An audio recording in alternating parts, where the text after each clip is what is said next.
High, কি অবস্থা সবার? সুন্দর একটি ভিডিওতে সবাইকে স্বাগতম। প্রতিদিনের অভ্যেস সকালবেলা ঘুম থেকে উঠে একটু ছাদে যাওয়া মানে ভালো লাগে। বেশ কিছুক্ষণ না থাকলেও আমি একটু ছাদে যাই রেগুলার ঘুম থেকে উঠে। তো কালকে বেশ কিছুক্ষণ আমি ছাদে ছিলাম আর এত সুন্দর কোকিলের ডাক ছিল, যেহেতু রোদও কম ছিল, তো আমি বেশ কিছুক্ষণ ছাদে ছিলাম। দেন নিচে নেমে আসলাম ব্রেকফাস্ট করার জন্য। আর ব্রেকফাস্টে ছিল ব্রেড অ্যান্ড ডিম পোচ। ব্রেডটা আমার এভাবে একটু ছেঁকে খেতেই ভালো লাগে।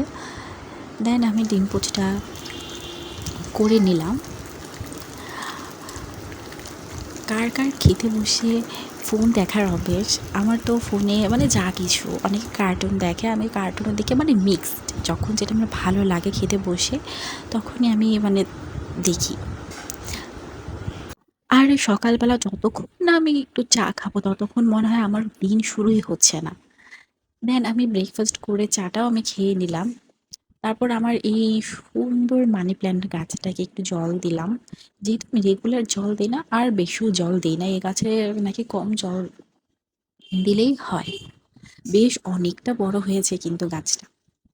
আর আজকে আমার মাকে দেখলাম যে আচার বানানোর প্রস্তুতি করছে। দেন আমি টুক করে একটু ভিডিও ক্লিপস নিয়ে নিলাম।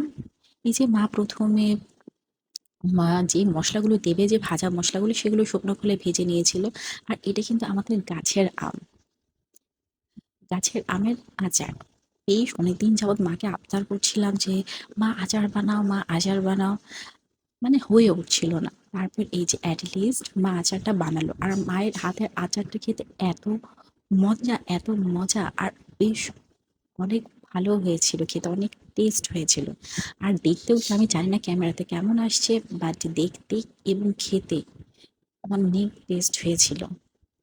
তারপর দুপুরের দিকে বেশ অনেকটা রোদ উঠেছিল and সূর্যি মামা আমাদের জানালা দিয়ে ঘরে উকি দিচ্ছিল। তারপর সন্ধ্যায় খেয়েছিলাম আম, অ্যান্ড যেহেতু এর আগের দিন আমার ভাইয়ের বার্থডে ছিল, তো বার্থডে কেক বেঁচে গিয়েছিল, সেই কেক অ্যান্ড মিষ্টি। তারপর মা দেখলাম আবারও কিছু আম কেটে দিয়েছিল। যেহেতু নিজেদের কাছে আম আমের উপরে থাকা হয়। আজকের ব্লগটা এই পর্যন্ত, কেমন লাগলো কমেন্ট করে জানাবেন।